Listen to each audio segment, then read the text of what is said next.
연세가 많으신 할머니가 돈을 찾을 목적으로 은행에 갔습니다. 그런데 할머니가 찾을 금액을 이렇게 종이에다가 적어서 은행원에게 줬는데 그것을 본 은행원이 황당했다고 합니다. 왜냐하면 그 금액을 적는 그 용지에다가 할머니가 통장과 함께 내밀었는데 거기에 뭐라고 써여 있었냐 하면 전부라고 써여 있었기 때문입니다. 그래서 은행원이 이야기합니다. 할머니, 이렇게 쓰시면 안 돼요. 다시 좀 써주세요. 그래서 할머니가 금액란을 고쳐가지고 은행원에게 줬습니다. 그랬더니 그것을 받은 은행원이 이번에는 더 황당한 표정을 지었다고 합니다. 거기 뭐라고 적어놨냐 하면 싹 다 라고 적혀져 있었답니다. 농부가 농사를 짓는 목적은 좋은 열매를 맺기 위함입니다. 그래서 농부는 겨울이 지나기도 전부터 농사를 준비하지요. 봄이 되면 씨앗을 뿌립니다. 그리고 거름을 줍니다. 그리고 또 비료를 주지요.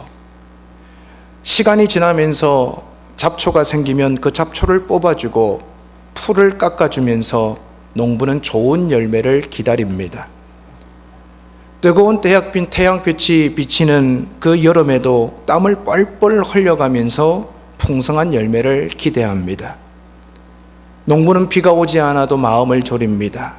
반면에 비가 많이 와도 안타까워합니다. 그리고 태풍이 오면 밤잠을 설칩니다. 이것이 농부의 마음이지요. 혹 산에 있는 멧돼지나 고라니가 저녁에 와가지고 농산물을 훼손할까봐 농부는 항상 노심초사합니다. 농부의 마음은 오직 풍성한 열매에 초점을 둡니다. 그래서 참된 농부는 최선을 다해서 농사를 짓습니다. 이 땅에 존재하는 모든 사람과 물건은 존재 목적이 있습니다. 따라서 사람이나 물건은 존재 목적에 충실할 때 가치가 드러납니다. 여러분, 제가 시계를 차고 있는데 이 시계가 제대로 된 시간을 표시하지 못한다면 아마 존재 가치를 잃어버리게 될 것입니다. 가정에서 쓰는 칼이 있는데 그 칼이 좋은 메이커라고 할지라도 칼이 제대로 들지 않으면 칼로서의 존재 가치를 잃어버리게 됩니다. 여기 마이크도 있고 스피커도 있습니다만은 이 마이크나 스피커가 가격을 떠나서 제대로 된 소리를 내지 못하면 존재 가치를 잃어버리게 됩니다. 이렇게 존재 가치를 잃어버리게 되면 쓸모 없어지게 되지요. 저는 가끔씩 테니스 치시는 분들을 보면서 저의 옛 모습을 떠올 때가 있습니다. 제가 이래봬도 약 15년 정도 테니스를 쳤습니다. 사람들이 그래도 좀 잘 친다는 칭찬을 받을 정도로 쳤습니다. 그런데 제가 은혜를 받고 나서부터 테니스를 놔버렸습니다. 이 말을 듣고도 안 웃으시는 분들은 마음이 강팍한 분들인 것 같아요. 근데 여러분, 테니스를 치다 보면요, 공이 뻥 쳐가지고 저 멀리 날아갈 때가 있습니다. 울타리를 벗어가지고 길거리로 나갈 때도 있고 지붕 위로 올라갈 때도 있습니다. 그러면요, 모두가 다 경기를 멈추고 그 공을 주우러 갑니다. 다른 공 사용해도 될 텐데 그 공을 굳이 주우러 갑니다. 여러분, 예를 들어서 이 테니스 공이 저 멀리 가버리니까 여기 탁구공이 있으니까 탁구공으로 칩시다 하는 사람은 아무도 없을 거예요. 여기 야구공이 있으니까 야구공으로 칩시다 하는 사람도 없을 겁니다. 왜 테니스장에서는 테니스 공을 쓰느냐? 이 테니스 공이 테니스 칠 때 적당한 바운드를 제공해 주기 때문입니다. 여러분, 낚시하는 분들은 낚시에 물고기가 물렸을 때 그 손맛을 느끼는 것과 같이 테니스를 치시는 분들은요, 스윙할 때 딱 맞을 때에 그 적당한 바운드에 대한 손맛을 느낍니다. 그런데요, 이렇게 좋은 테니스 공도 시간이 지나서 바람이 빠져버리고 그 털이 다 이렇게 수그러들면 그 공을요, 쓰질 않습니다. 쓰기에 합당하지 않으면, 목적에서 벗어나면 사람들은 미련 없이 테니스 공을 쓰레기통에 버리고 맙니다. 저는 세상에 존재하는 모든 물건들도 마찬가지라고 생각합니다. 모든 물건들은요, 자신만의 고유한 기능을 가지고 있습니다. 그래서 그 기능을 가지고 있으면 사람들이 소중하게 여깁니다. 하지만 그 기능을 상실하는 순간 쓰레기 취급을 하게 됩니다. 그래서 불에 태워버리기도 하지요. 그런데 오늘 우리에게 주신 말씀에 보면 하나님 보시기에 아무런 쓸모가 없어서 그냥 땔감으로 불에 태워버리는 한 나무를 발견할 수 있습니다. 그 나무는 바로 오늘 말씀에 나오는 포도나무입니다. 성경에 보면 여러 종류의 나무가 등장하지요. 무화과나무, 감람나무, 종려나무, 뽕나무, 많은 나무들이 등장합니다. 그런데 그 많은 나무들 가운데에서 이스라엘 백성들에게 가장 많은 사랑을 받았던 나무는 포도나무였습니다. 이스라엘 백성들은요, 포도나무를 아무 곳에나 심지 않았습니다. 포도나무를 가장 기름진 곳에 심었습니다. 그리고 그 포도나무를 심기 전에 땅 속에 있는 돌을 제거하였습니다. 그리고 잘 자라도록 거름을 줍니다. 뿐만 아니라 여우나 여러 들짐승들이 그 포도나무를 해하지 못하게끔 튼튼한 울타리를 쳤습니다. 그리고 그 옆에다가는 높은 망대를 지어놓고 그 위에서 농부가 망을 보기도 했습니다. 그렇다면 이스라엘 백성들이 포도나무를 이렇게 사랑하게 된 이유가 무엇일까요? 오늘 2절 말씀에 보면 인자야 포도나무가 모든 나무보다 나은 것이 무엇이랴? 숲속의 여러 나무 가운데 있는 그 포도나무 가지가 나은 것이 무엇이랴? 라고 말씀하지요. 지금 하나님은 에스겔 선지자를 향해서 포도나무가 다른 나무보다 나은 것이 뭐냐라고 질문하고 계십니다. 때가 되면 대부분의 나무들은 아름답고 화려한 꽃을 피웁니다. 하지만 여러분, 포도나무는 어떻습니까? 아름다운 꽃을 가진 나무가 아닙니다. 뿐만 아니라 포도나무는 백향목이나 종려나무처럼 곱게 자라지도 않습니다. 그래서 건축자재로 사용할 수 없는 나무입니다. 또 소나무처럼 우아한 자태를 가지고 있는 나무도 아닙니다. 심지어 혼자 서 있을 수도 없습니다. 그래서 하나님은 포도나무에 대해서 어떻게 평가하십니까? 오늘 3절에 보면 그 나무를 가지고 무엇을 제조할 수 있겠느냐? 그것으로 무슨 그릇을 걸 못을 만들 수 있겠느냐라고 말씀합니다. 이스라엘 백성들이 사랑했던 나무였고 좋아했던 포도나무인데 이 포도나무는 그릇을 걸 수 있는 조그마한 못 하나조차도 만들 수 없을 정도로 보잘것없는 나무라고 하나님은 말씀하고 계십니다. 그럼에도 불구하고 이스라엘 백성들이 포도나무를 그토록 사랑한 것은 단 한 가지 이유 때문입니다. 바로 포도주 때문이에요. 우리 성도님들은 포도주 하면 어떤 생각이 가장 먼저 드십니까? 당연히 술이라는 생각이 들면서 많이 마시지 말아야지, 마셔서는 안 되지 라고 생각하시는 분들이 대부분이실 겁니다. 그런데 제가 여기서 포도주라고 이야기하니까 벌써 마음속에서 또 입가에 침이 고이면서 캬라는 생각이 드시는 분들도 계실 거예요. 그런데 이스라엘 백성에게 포도주는 술이 아니라 목이 마를 때 마시는 음료수였습니다. 그것도 우리가 삼겹살을 구워 먹을 때 마시는 콜라나 사이다 같은 음료수가 아니라 생명을 살리는 음료수였습니다. 우리가 잘 알고 있는 것처럼 우리나라의 기후와 가나안 땅의 기후는 다릅니다. 우리나라는 1년이 4계절로 나뉘어집니다. 하지만 가나안 땅은 1년에 건기와 우기 두 계절로 나뉘어집니다. 건기는 4월부터 10월까지입니다. 그때는 따가운 태양볕이 끊임없이 땅에 내리쬐입니다.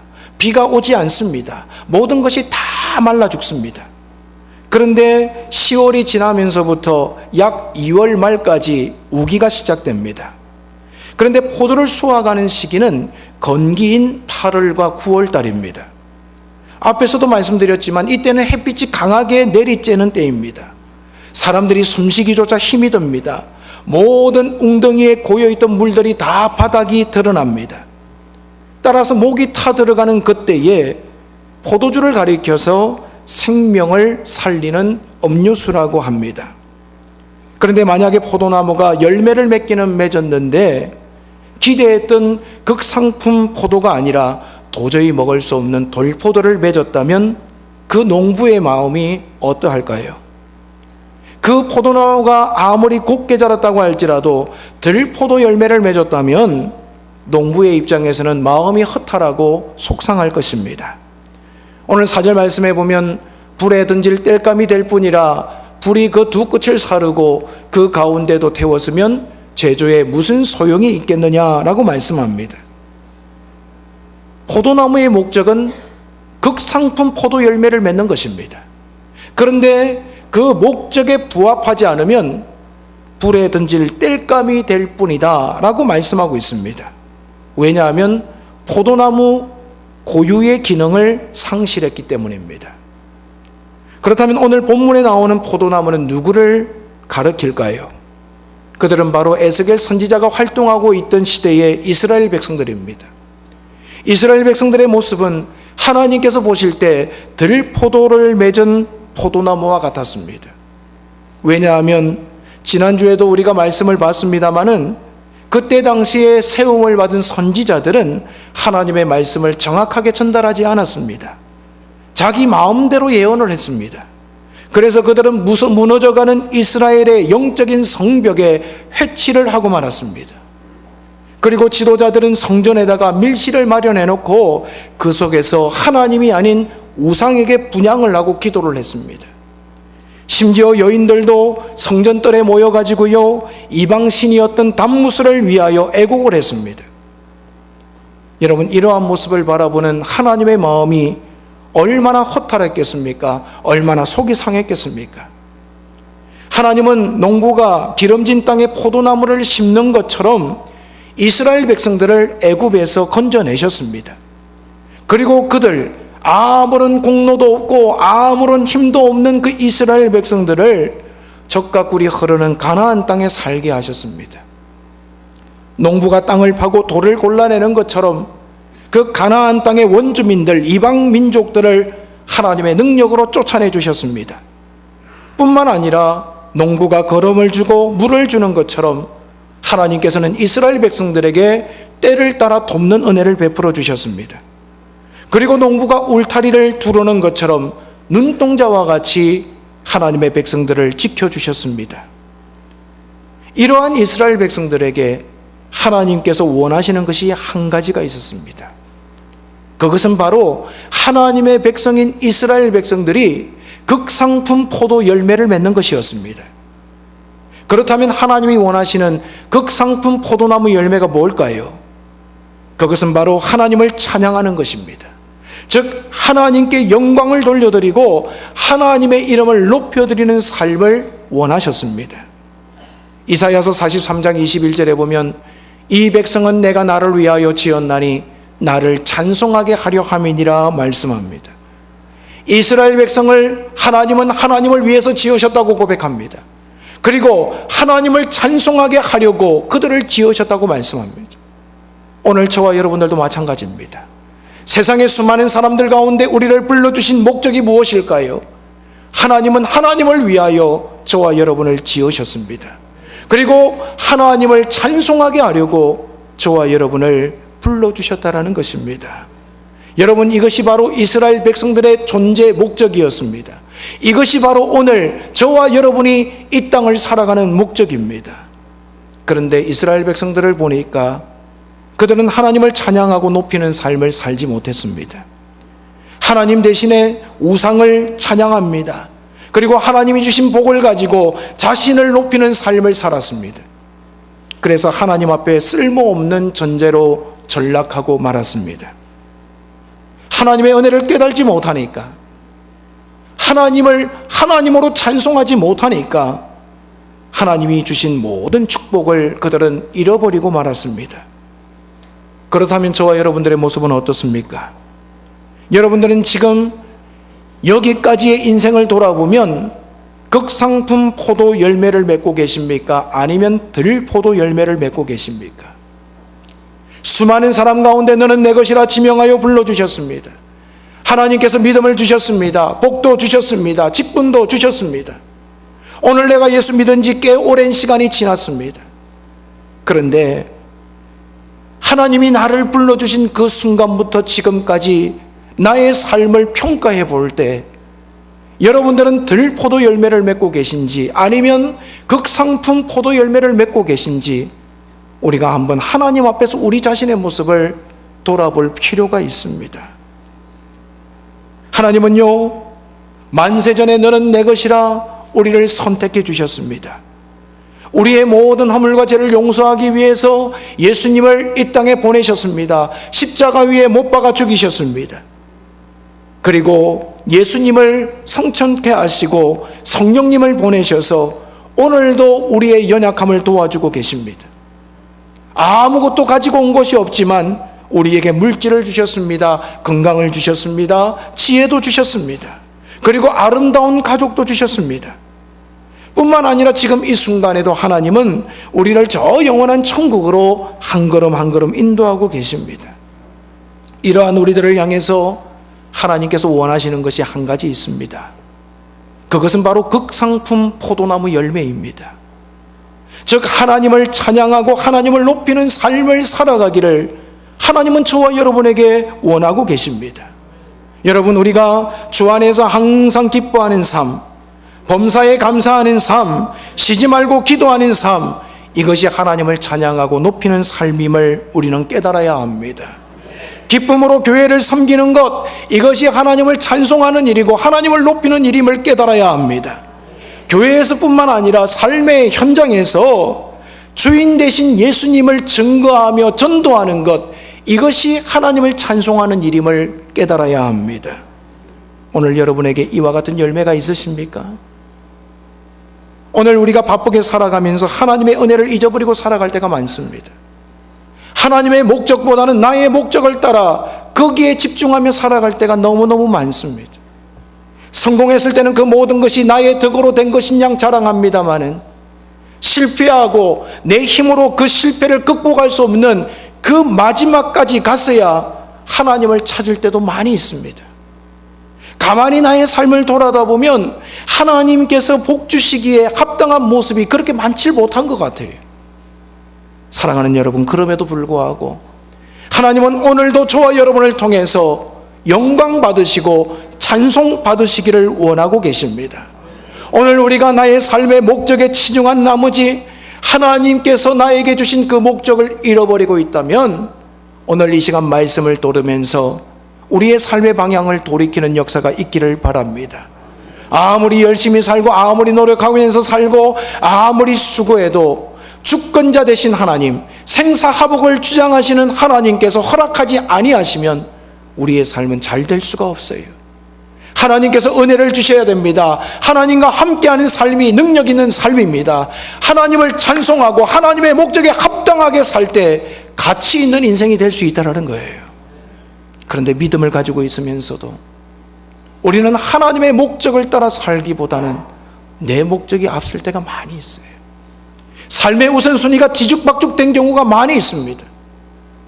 하나님을 찬양하기는커녕 오늘 우리의 삶이 내가 자꾸만 높아지려고 할 때가 참 많은 것 같습니다. 사랑하는 여러분, 오늘 하나님의 목적에서 벗어나고 초점을 잃어버리면 결국 우리 인생은 아무리 수고하고 열심히 살아도 들포도를 맺는 인생이 될 것이 뻔합니다. 오늘 우리의 삶 가운데 바쁘신 분들이 있다면 좀 숨을 고르면서 나의 분주함 가운데 하나님의 목적에 합당한 그 방향을 향해서 나아가고 있는지 우리 자신을 한번 돌아볼 필요가 있습니다. 하나님을 찬송하기 위해서 살아가는 우리들이 예배를 가볍게 여기고 하나님과 교제할 수 있는 기도와 또 말씀 묵상의 시간을 없이 하고 하나님 앞에 나와 섬기면서 헌신하는 자리도 없고 여러분 그냥 교회만 왔다 갔다 하고 시간이 되면 오고 안 되면 안 오고 이런 식으로 살아간다면 오늘 우리가 하나님이 기뻐하시는 극상품 포도 열매를 어떻게 맺을 수가 있겠습니까? 삶의 중심에 하나님이 계셔야 합니다. 삶의 중심에 하나님께서 원하시는 그 목적을 이루고자 하는 열정의 불이 계속 타올라야 합니다. 사랑하는 여러분, 오늘 우리가 우리의 인생을 마감하는 날, 주 앞에 최고의 극상품 포도 열매를 드리면서 모든 것이 하나님의 은혜입니다, 하나님께서 하셨습니다 고백할 수 있는 그 고백이 저와 여러분의 고백이 되기를 원합니다. 열심히 사셔야 합니다. 성실하게 사셔야 합니다. 최선을 다해야 합니다. 하지만 여러분의 목적을 따라서가 아니라 하나님이 우리에게 주신 그 목적을 따라 살아갈 때 오늘 우리의 삶은 극상품 포도 열매를 맺는 복된 삶이 될 것입니다. 사랑하는 여러분, 오늘 저와 여러분이 좋은 열매 맺어서 하나님의 마음을 시원케 해드리는 성도님들이 되시길 바랍니다. 또한 삶의 현장에서 주님 기뻐하시는 선한 영향력을 발휘해서 하나님의 영광 드러내고 하나님을 날마다 찬송하며 높여드리는 복된 인생이 되시기를 주님의 이름으로 축원을 드립니다.